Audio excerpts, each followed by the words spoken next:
I'm Harry, an engineer on the SwiftUI team. Welcome to Beyond Scroll Views, where I'll talk about some new improvements to scroll views in SwiftUI. The things our devices want to do can rarely be contained within their fixed screen sizes. One way they handle this complexity is by introducing scrolling. This allows them to show us everything that won't fit on screen. SwiftUI offers a few different components that let you integrate scrolling into your own apps. Today, I'll be talking about one of those components, Scroll View. A scroll view is a building block that lets your content scroll. Scroll views have axes that define the directions in which they're scrollable. Scroll views have content. When that content exceeds the size of the scroll view, some of that content will be clipped, and people will need to scroll to reveal it. Scroll views ensure that the content is placed within the safe area by resolving the safe area into margins outsetting its content. A scroll view evaluates its content eagerly by default. You can change this behavior by using a lazy stack. The exact position of where the scroll view is scrolled within the content is called the content offset. SwiftUI has offered the Scroll View Reader API as a way to control the content offset. This year, SwiftUI is introducing more ways to both influence and react to the content offset managed by a scroll view. In this talk, I'll start by discussing ways to influence a scroll view's margins and how they relate to safe areas. I'll then talk about managing a scroll view's content offset through scroll targets and scroll positions. Finally, I'll show off how you can add some real flair to your apps with scroll transitions. Ever since I started making my Colors app, my users have really liked showing me some of their favorite color combinations. I'd like to feature some of these combinations so that other people can enjoy them. To do this, I've been working on adding a gallery feature to my Colors app. I've already made some progress implementing my gallery. Throughout this talk, I'll be polishing both the header and content of the featured section of my gallery. In my gallery, I have a horizontal scroll view wrapping a lazy stack. I'll first make this view look a bit nicer with some margins. Your first instinct might be to add some padding to a scroll view, and this will inset a scroll view. But notice that now its content is clipped when scrolling. Instead of insetting the scroll view itself, I'd like to extend the content margins of the scroll view. I can do that with the new Safe Area Padding modifier. This behaves like the normal padding modifier, but instead of padding the content, it adds the padding to the safe area. Now my scroll view expands the whole width, which lets the next item peek out.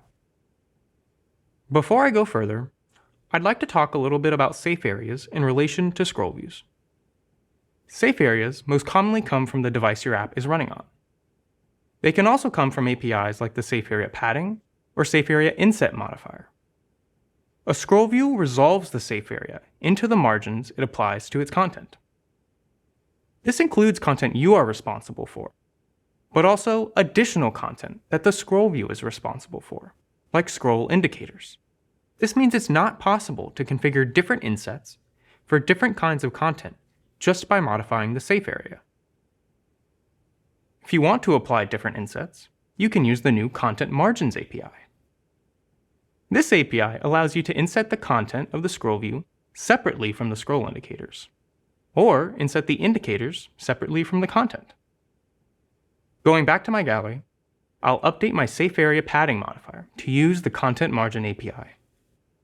Now that my views have a bit of margins applied, one of the things I'd like to do is control what content offset the scroll view will scroll to once someone lifts their finger. By default, a scroll view uses a standard deceleration rate, along with the velocity of the scroll, to calculate the target content offset the scroll should end at. It does not take into account things like the size of the scroll view or its content. But sometimes those things matter. New in SwiftUI, you can change how a scroll view calculates this target content offset with the Scroll Target Behavior modifier. This modifier takes a type conforming to the Scroll Target Behavior protocol. Here, I've specified the paging behavior. Now my scroll view swipes one page at a time. This paging behavior is special. It has a custom deceleration rate and chooses where to scroll based on the containing size of the scroll view itself. This works well for iOS, but becomes a little bit much on the larger screens of iPadOS. Instead of aligning to the containing size of the scroll view, I'd like to align to individual views. The view-aligned behavior aligns the scroll view to views, so the scroll view needs to know which views it should consider for alignment. These views are called scroll targets, and there's a new family of modifiers that let me specify which views are scroll targets. Here, I'll use the scroll target layout modifier to have each hero view in the lazy stack be considered a scroll target.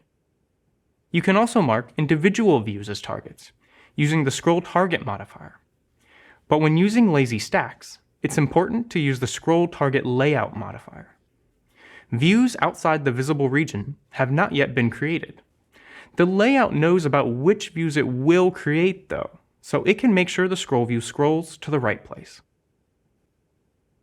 Now my scroll view is looking a lot better on iPad.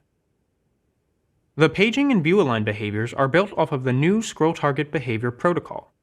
While SwiftUI provides these common behaviors for you, it also allows you to conform your own types to this protocol and implement your own custom behavior, much like you would adopt the previously introduced layout protocol. Conform your own types to the scroll target behavior by implementing the one required method, updateTarget. SwiftUI calls this method when calculating where a scroll should end, but also in other contexts, like when the scroll view changes size. Customizing the behavior is easy. Here, if the target is close to the top of the scroll view, and the scroll is flicked up, I'll prefer to scroll to the exact top of the scroll view by modifying the provided target. This will result in the scroll view choosing a different content offset to be the endpoint of the scroll. And that's all it takes to insert my own custom code for influencing where a scroll view chooses to scroll. Let's go back to my gallery view. I'd like to talk about layout. Notice that my hero view is sized in relation to the overall width of the device. And if we look at iPad, two views fit evenly within the device's width. Previously, you would have had to use a geometry reader to accomplish this.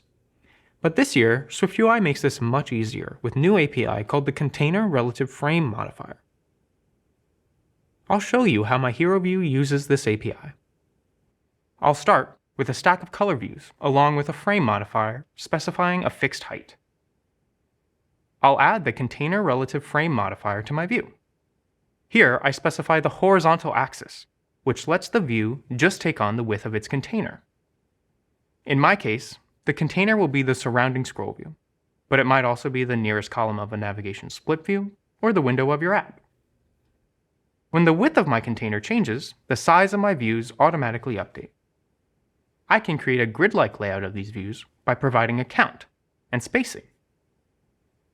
I can conditionalize the count based on the horizontal size class to have 2 columns on iPad and 1 column on phone. What's even better is that I can remove the OS conditionals, as the horizontal size class environment property is now available on all platforms. Finally, I'll use the aspect ratio modifier to have a height relative to the width, instead of hardcoding a fixed height. So I've gotten the layout and scroll behavior of my gallery done. There's some more changes I'd like to make. One thing you'll notice are the scroll indicators. I'd like to remove those. I can use the existing Scroll Indicators API to accomplish this. This looks great when swiping my finger on an iPad, but I often use my gallery on a Mac. And on a Mac, I might not be able to easily perform a horizontal swipe gesture, like when using a mouse or other input devices. And when I connect a mouse, the indicators are visible, even though I've requested they be hidden. Using a mouse can make scrolling difficult or impossible without scroll indicators. For this reason, the default behavior of the scroll indicators modifier is to hide the indicators when using more flexible input devices like trackpads, but to allow the indicators to show when a mouse is connected. You can provide a value of never to the scroll indicators modifier to always hide the indicators regardless of input device. But my app still needs to support people who use a mouse, so I'll need to provide an alternative means to scroll my gallery for them. Instead of scroll indicators, I'll render some views that allow users to scroll to the previous or next views with a click. To start building that, let's clean up my scroll view a bit. I'll move my scroll view into a V-stack with my header view. Now, I'll focus on the header view. I'll add some custom paddle views into the header view. In past versions of SwiftUI, I would have reached for a scroll view reader to pass to my paddles and scroll to the appropriate view. New in SwiftUI, though, is the scroll position modifier. This modifier associates a binding to a state wrapping an identifier. I'll pass that to my scroll position modifier, which the scroll view will read from, and to my header view. In the paddles of my header view, I can write to the binding like any other piece of state. When the binding is written to, the scroll view will scroll to the view with that ID. Just like the view-aligned scroll target behavior, the scroll position modifier uses the scroll target layout modifier to know which views to consider for querying their identity values. The scroll position modifier also allows me to know the identity of the view currently scrolled. So I can add to my header view some text that shows the value of the hero image currently scrolled. When the most leading view in my scroll view changes, the binding automatically updates. Now my mouse users can scroll through my gallery. There's one last bit of polish I'd like to add to this view. Just like it's useful to know which view is currently scrolled, sometimes I want to visually alter a view based on where it is within the scroll view. There's a new API called Scroll Transitions in SwiftUI that make this really easy. A scroll transition is a lot like a normal transition. A transition describes the changes a view should undergo when it's appearing or disappearing. When a view has appeared, it's in its identity phase, where no customizations should be applied.